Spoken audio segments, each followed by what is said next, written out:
સ્પર્ધાત્મક પરીક્ષાની તમામ અપડેટ્સ મેળવવા માટે સબસ્ક્રાઇબ કરો અમારી યુટ્યુબ ચેનલ યુવા ઉપનિષદ ફાઉન્ડેશન ઓનલાઈન અને પ્રેસ કરો બેલ આઇકોન।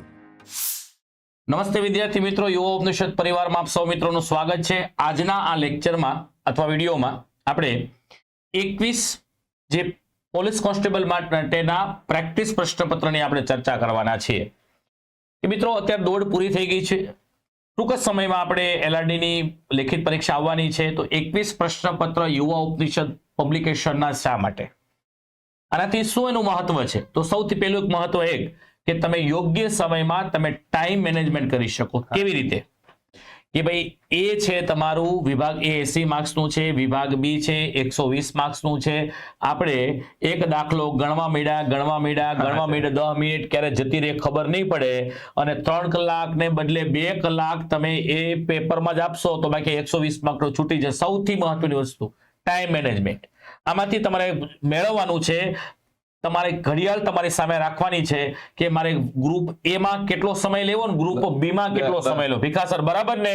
ઓકે। આ બીજી વસ્તુ કે તમારો ટાઈમ સવારે કોઈ સવારે 6 વાગે ન હોય, રાતે કોઈ 6 વાગે ન હોય, બરાબર છે? એટલે મોટા ભાગે ટાઈમ આપણે 10 થી માનો કે 1 અથવા 11 થી 2 હોય, તો તમારે હું એવું સમજુ છું કે આ સમયમાં જ મોટા ભાગે તમારે એક્ઝામ હોય, ત્યારે આ સમયે તમારે પ્રેક્ટિસ કરવા માટે બેહવું, એટલે એવી પ્રકારની તમને ફીલિંગ લાગે સાહેબ। નહીતર સવારે રોજ 6 વાગે ઉઠતા સવાર 3 કલાક લખી નાખો એમ નહીં, એટલે એમાં પાછું ફ્રેશ હોય, પણ આમાં બપોરના સમય માનો કે ફ્રેશ ઓછા જોવા મળે, તો એમાં આપણે ફ્રેશ બનવાનું છે। આ બીજી વસ્તુ। ત્રીજી વસ્તુ કે 21 પ્રશ્નપત્ર લીધા છે, તો 21 પ્રશ્નપત્ર ક્યાંથી લીધા છે અમે હમણાં આવશે વાત કરશું આપણે। 21 પ્રશ્ન થીમ ક્યાંથી લીધી છે, બરાબર છે? માત્ર ચિપકાઈ દીધા છે 200 પ્રશ્ન એવું નથી।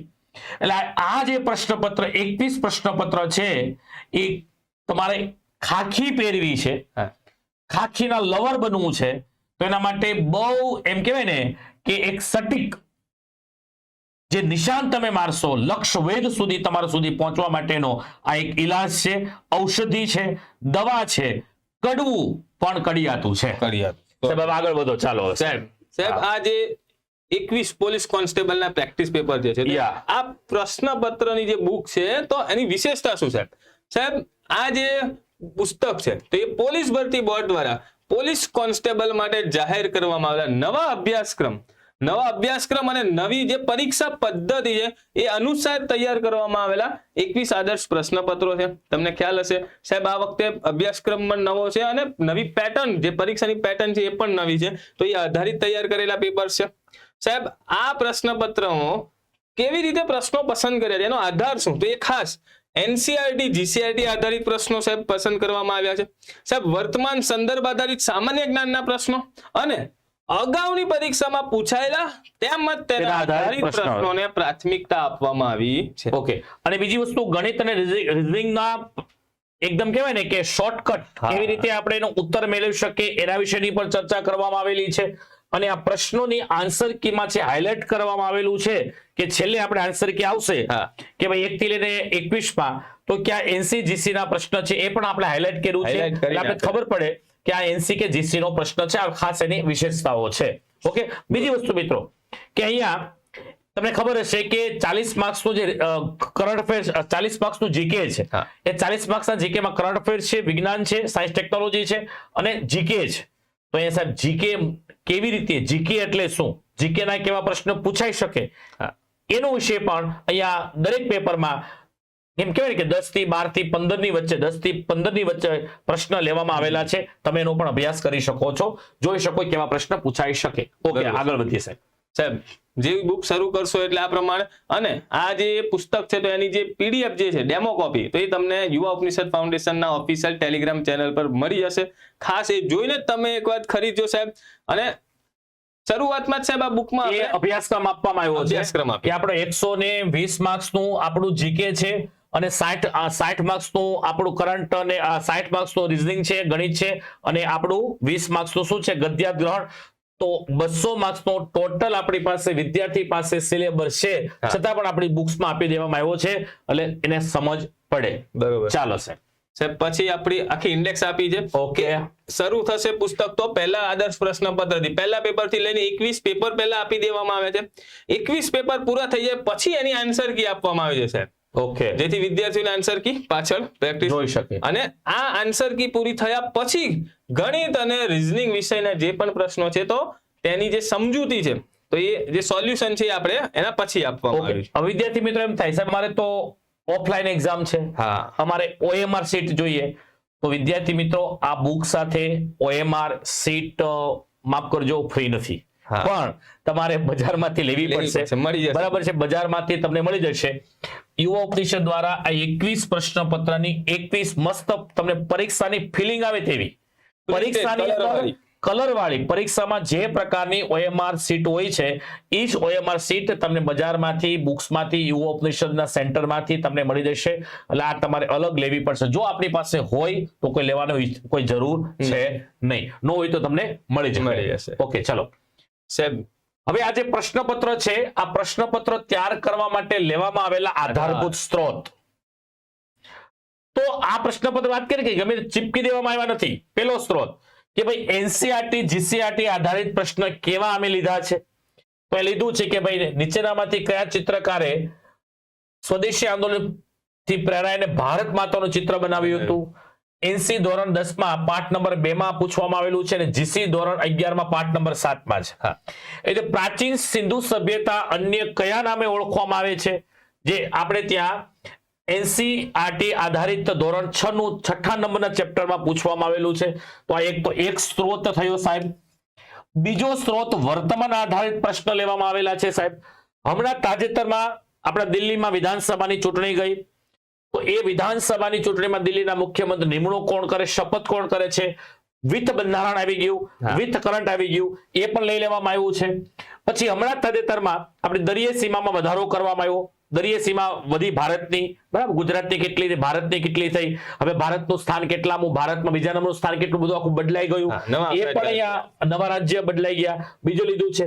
ત્રીજું કરંટ અફેર્સ આધારિત પ્રશ્નપત્ર પણ લેવામાં આવેલા, વર્તમાન સંદર્ભ આધારિત પ્રશ્નપત્ર. હમણાં સંભાજી છત્રપતિ સંભાજી ઉપર જે પિક્ચર છાવા બની ગયું, તો એ પણ કરંટ અફેર્સ નો પ્રશ્ન બની ગયો છે આધારિત. અને બીજી વસ્તુ છે કે અગાઉની પરીક્ષામાં પૂછાયેલા પ્રશ્નો સાહેબ, અગાઉની પરીક્ષામાં કેવા પ્રશ્ન પૂછાયા અને એના આધારે કેવા પ્રશ્ન પૂછાઈ શકે. એટલે સાહેબ 1, 2, 3, 4 અને 5મું કેવા પ્રશ્ન પૂછાઈ શકે. જો 5 આધારભૂત સ્ત્રોતને આધારે આ 21 પ્રશ્નપત્ર સાહેબ બનાવવામાં આવેલા છે. ક્લિયર થઈ ગયું છે? એટલે તમને આમાંથી ઘણું બધું તમને પ્રાપ્ત થશે. એટલે આખી ડીશ 56 ભાતની ભોજનની ડીશ તમને આપી છે, ખાલી તમારે જમવાનું છે. જે હાલમાં જે પ્રમાણેનો ટ્રેન્ડ છે પેપર સેટનો, તો છેલ્લા 1-1.5 વર્ષમાં જે પ્રકારના જે પેપરો લેવાઈ રહ્યા છે સાહેબ, એના ટ્રેન્ડના આધારિત આપણે આ તૈયાર કરેલું છે. ઓકે ચાલો સાહેબ હવે શરૂ થશે પેપર્સ. પહેલું પ્રશ્નપત્ર સાહેબ શરૂઆતમાં આવશે વિભાગ A કે જેના 80 ગુણ છે, મેથ્સ, રીઝનિંગ અને ગદ્યાર્થ ગ્રહણ. આ વિભાગ A પૂરો થઈ જશે પછી વિભાગ B, પછી B આ છે ગદ્યાર્થ ગ્રહણ. વિભાગ B ના 120 માર્ક્સ. ઓકે, અને 120 પ્રશ્નો પછી આવી જશે. જેવું આ પેપર પૂરું થશે ને સાહેબ, એટલે આ રીતે 200 પ્રશ્ન પૂરા, અને પછી વિદ્યાર્થીઓને પોતાના સ્વ મૂલ્યાંકન માટે એક ટેબલ આપવામાં આવેલ છે સાહેબ, કે જેમાં સાહેબ વિભાગ A માં 80 કુલ પ્રશ્નો હતા. હવે તમે આખું પેપર પૂરું કર્યું તો એમાં કેટલા પ્રશ્નો તમે નોટ અટેમ્પ એટલે કે ઓપ્શન E રાઉન્ડ કર્યું. ઓકે, આમાં સાહેબ ઘણા બધા વિદ્યાર્થીઓને એ પણ ખબર નથી કે આપણે E કરવાના હોય. તો મિત્રો E કરજો. જો E નહીં કરો ને તો 0.25 તમને મેળવેલા માર્ક્સ માંથી જશે, થઈ જશે. બરાબર. એટલે નોટ એટેમ્પ કરવો. હા, કેટલા E કર્યા છે એ ગણાઈ જશે, કેટલા સાચા પડ્યા, કેટલા ખોટા પડ્યા. સાહેબ જે પણ ખોટો પડશે એનો 0.25 નેગેટિવ માર્કિંગ છે. એ નેગેટિવ માર્ક્સ દૂર થયા પછી એકચ્યુઅલ તમે કેટલા ગુણ મળ્યા એ અહીંયા તમે લખશો. હવે સાહેબ 80 માર્ક્સનું આ વિભાગે હતો અને મારા જો 40 ગુણ આવ્યા છે, વેરી ગુડ. કેમ કે 40% તો કટ ઓફ જે છે શું લઘુત્તમ મેળવવાના ગુણ, સેક્શનલ સાદી ભાષામાં વિભાગ A છે એમાં અને વિભાગ B છે એમાં તમારે વિભાગ B છે 40% મેળવવા પડે. આની અંદર તમે 70% લાવ્યા, આમાં 32% લાવ્યા તો ફેલ. ઓકે સાહેબ, સાદી ભાષામાં બરોબર. એટલે બંનેમાં 40% માર્ક લાવવા જરૂરી છે. આપણે તો વધારે આવશે, ચિંતા કરવાની જરૂર નથી. મતલબ પહેલા સાહેબ વિભાગ A માં ઓછામાં ઓછા 32 ગુણ તો લાવવાના જ. હા. અને વિભાગ B માં ઓછામાં ઓછા 48 ગુણ તો ફરજિયાત લાવવાના. 120 માંથી 48 બરાબર છે. હા. ઓકે, હવે આમાં કઈ વાંધો નહીં. વિદ્યાર્થી આની અંદર માનો કે 100 200 માંથી માનો કે 70 માર્ક્સ આવ્યા, ઓહ. કઈ વાંધો નહીં બરાબર. પેપર 1 માં પહેલું પેપર. જેમ જેમ આગળ જાય 70 ના 75 80 90 120 એમ બરોબર છેલ્લો આપણો 21મું પ્રશ્નપત્ર આવેલ 150 સુધી સાહેબ પહોંચવાનું. પહોંચવાનું અને જ આ પ્રશ્નપત્રને આધારે તમે તૈયારી કરશો તો તમે પહોંચી જશો. ઓકે સાહેબ, આગળ વધો સાહેબ. સાહેબ આ જ રીતે 7મું પ્રશ્નપત્ર એ જ રીતે સિસ્ટમ થી વિભાગ A છે, વિભાગ B છે, દરેકે દરેક વસ્તુ આપી દેવામાં આવેલી છે. પરંતુ સાહેબ 16મા પ્રશ્નમાં થોડુંક આપણે વેરિએશન આપેલું છે. Variation આમાં એ આપેલું. વેરિએશન શું છે જરાક ભીખા સર કહેશો. કે ભાઈ 1 થી 15 જે પ્રશ્નપત્રો છે એમાં જે વિભાગ તમારા A અને વિભાગ B છે, તો વિભાગ A માં તમને મેથ્સ, રીઝનિંગ અને ગદ્યાર્થ ગ્રહણ તો એ તમને બંચમાં આપવામાં આવે છે કે ભાઈ પહેલા જે 30 પ્રશ્નો હશે તો એ મેથ્સના હશે, પછી 30 પ્રશ્નો રીઝનિંગના અને પછી 20 પ્રશ્નો ગદ્યાર્થ ગ્રહણના. જ્યારે વિભાગ બી માં જે પણ જીકે ના જેટલા પ્રશ્નો જે છે, વિભાગ બી માં જે 120 પ્રશ્નો, તો એ ઇન્ટરનલ અલગ અલગ સફળ કર્યા છે. પહેલા બંધારણ, પછી ઇતિહાસ, પછી કલ્ચર, આ રીતે સફળ કરેલા છે. પરંતુ આ આખી પેટર્ન રિવર્સ કરી છે પ્રશ્નપત્ર નંબર 16 થી. અહીંયા તમે વિભાગ એ જે છે તો એમાં મેથ્સ, રીઝનિંગ અને ગદ્યાર્થ ગ્રહણના પ્રશ્નોને સફળ કરવામાં આવે છે. મતલબ કે શરૂઆતમાં પહેલો કોઈ રીઝનિંગનો પ્રશ્ન આવશે, પછી કોઈ મેથ્સનો પ્રશ્ન આવે, તો પછી તરત ગદ્યાર્થ ગ્રહણના પ્રશ્નો પણ શરૂ થઈ જાય. કારણ કે સાહેબ કેવું પેપર, એવું પ્રશ્નપત્ર આવે કઈ નક્કી નથી, એટલા માટે આપણે અલગ અલગ પ્રકારની પ્રેક્ટિસ કરી છે. એનું નામ તો પ્રેક્ટિસ પેપર છે. હા. બરાબર છે. એટલે દરેકે દરેક પ્રેક્ટિસ આપણે કરવાની છે. ઓકે સાહેબ વિભાગ બી જે હશે તો એ બંચમાં આવશે. ઓકે 16મા પ્રશ્નપત્રથી વિભાગ એ જે મેથ્સ, રીઝનિંગ અને ગદ્યાર્થ ગ્રહણ સફળ હશે, તો વિભાગ બી માં આ રીતે સફળ નથી કર્યું. કારણ આપણે કે- બંચ રાખ્યા છે. કારણ કે આના જે પહેલાના પેપર હતા 120 માર્ક્સના જીકે ના, એ આપણે સફલિંગ હતા. અહીંયા સફલિંગ કરેલું છે નહીં. Okay Done. ચાલો એ રીતે. સાહેબ અને- 21મું પેપર. અને 21મું પ્રશ્નપત્ર એ બધા માટે બધું સફલિંગ. હા, આખું પેપર સફળ આખું એટલે કે વિભાગ A માં તો ગણિત, રીઝનિંગ અને પેલું જ હશે ગદ્યાર્થ ગ્રહણ, એ સફલિંગ. પછી વિભાગ 2 માં જીકે, ક્યારેક ઇતિહાસનો ક્યાં પ્રશ્ન આવે, ક્યારેક હા. બંધારણનો આવે, ક્યારેક જીકે નો આવે, પછી 2-3 પાછા ભૂગોળના આવે, 2-3 પાછા વિજ્ઞાનના આવે. એ રીતે સફળ કરવામાં સફળ આવેલું. એટલે કે ભાઈ આડાઅવળા થઈ ગયા. આડાઅવળા, ક્રમ, નકર કે ક્રમ. આ સફલિંગ એટલે શું? એટલે ક્રમ બદલાઈ ગયો, સબ્જેક્ટ નો ક્રમ બદલાય. સાદી ભાષા, સાહેબ 21 પેપર પૂરા થશે ને એટલે આવશે આન્સર કી. Answer key. સાહેબ દરેક પેપરની આન્સર કી આપવામાં આવી છે, અને સાહેબ આન્સર કીમાં કંઈક અલગ આ ડાર્ક દેખાઈ રહ્યું છે. હા, ડાર્ક એટલે સાહેબ કે આ સમજવાનું કે ડાર્ક છે નો મતલબ એમ કે આપણે આ 120 એ 200 માર્ક્સનું પેપર છે, એમાં ડાર્ક છે એ એનસીઆરટી, જીસીઆરટી આધારિત પ્રશ્નો છે, માત્ર જીકે માં નહીં હો. હા, મેથ્સ સાથે મેથ્સ અને રીઝનિંગ ના પણ અમુક પ્રશ્ન એવા હશે કે જે આપણે એનસી જીસી આધારિત પ્રશ્નો પણ લેવામાં આવેલા છે. હા. ઓકે સાહેબ આન્સર કી જેવી પૂરી થશે ને એટલે વિદ્યાર્થીઓને મળી જશે મેથ્સ, રીઝનિંગ આખું પેપર પૂરું Solution. કર્યું. મેથ્સ, રીઝનિંગ માં અમુક ખોટા પડ્યા, અમુક પ્રશ્નો નહીં આવડ્યા, તો સોલ્યુશન બધું વિદ્યાર્થી મિત્રો તમને અહીં મળી જશે. અહીં તમે જોઈ શકો છો પ્રશ્નપત્ર 1 અને તેના સોલ્યુશન છે.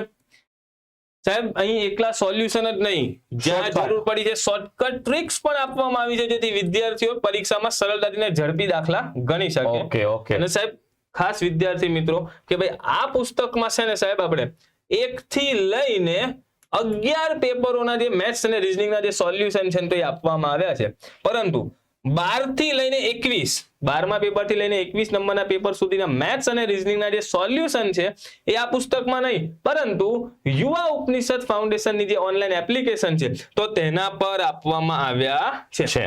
Done? એટલા માટે નથી આપ્યા સાહેબ, કારણ કે જો બધા આપવા જઈએ તો પ્રશ્ન પુસ્તક ખૂબ જ લાંબુ બની જાય, પેજ અને વધી લાંબુ જાય. બની જાય, પેજ વધી જાય, અને પેજ વધી જાય તો કોસ્ટલી પડે, હા. એ તમને પણ ન પરવડે. એટલા માટે આ નિર્ણય લીધો છે હા. કે જે બાકીના પ્રશ્નપત્ર છે 12 થી લઈને 21 સુધી એ આપણે યુવા ઉપનિષદ એપ્લિકેશનમાં જવાનું છે, અને ત્યાં લખ્યું છે બધું કે સાહેબ application હોમ પેજ પર જવાનું, અને ફ્રી કોર્સમાં તમારે જઈ અને પોલીસ કોન્સ્ટેબલ એવું જોશો, એમાં તમને પેપર મળી જશે. Solution મળી જશે. બરાબર? તો બરાબર હા, ભીખાભાઈ, સાહેબ. એટલું હતું. હવે આગળ કાંઈ સાહેબ આખા પેપર બધા પૂરા થાય ને પછી ખાસ એક છે ને સાહેબ આખું એનાલિસિસ. તમે Analysis. જેમ કહ્યું હતું ને હા. પહેલા પેપરમાં મારે આટલા માર્ક્સ આયા, એની તારીખ આ હતી ને આટલા ગુણ મળ્યા, રિમાર્ક હવે મારે વધારવા જોઈએ એમાં. અહીંયા જો સાદી ભાષામાં પહેલા દિવસે ભલે અહીંયા આવતા 70, છેલ્લા દિવસે આપણે અહીંયા 150 પ્લસ થવા જોઈએ. Very good. બરાબર, આવું તેવું કહેવા માંગો છો તમે? એવું જ છે. હા, એવું. આખું લેખા જોખા છે આખા 21 પેપર છે. ઓકે, ઓકે સર, બીજું કઈ આવે? પતી ગયું. પતી ગયું. તો મિત્રો આ 21 પ્રશ્નપત્ર એ 21 પ્રશ્નપત્ર 21 તોપોની સલામ આપશે. હા કેટલા તોપોની સલામ લેવાની છે? 21 તોપોની સલામ યુવા ઉપનિષદના નામથી તમને મળશે. તો આ બુક્સ તમારા આજુબાજુ બુક સ્ટોરમાં અવેલેબલ થઈ ચૂકી છે. એમેઝોન કે ફ્લિપકાર્ટ ઉપર તમે પણ મગાવી શકો છો, ઓનલાઈન ઓર્ડર પણ કરી શકો છો, અમારી બ્રાન્ચીસમાં પણ આવી શકો છો. તો આ બુક્સ તમે ખરીદો અને બીજાને પણ કહો. અને યુવા ઉપનિષદ શું છે એ કંઈ કહેવાનું ન હોય, આપણે બધાને ખ્યાલ છે. ઘણા સમયથી વિદ્યાર્થીઓની માંગ હતી, ડિમાન્ડ હતી, સાહેબ આવું કંઈક લાવો. હા. તો તમારી સામે પ્રસ્તુત છે 21 યુવા ઉપનિષદ પબ્લિકેશનના model paper, practice paper police constable માટે, LRD માટે. આવો અને આપણે બધા સાથે મળી અને આ પરીક્ષાના જંગને જીતીએ. વંદે માતરમ. ભારત માતા કી જય.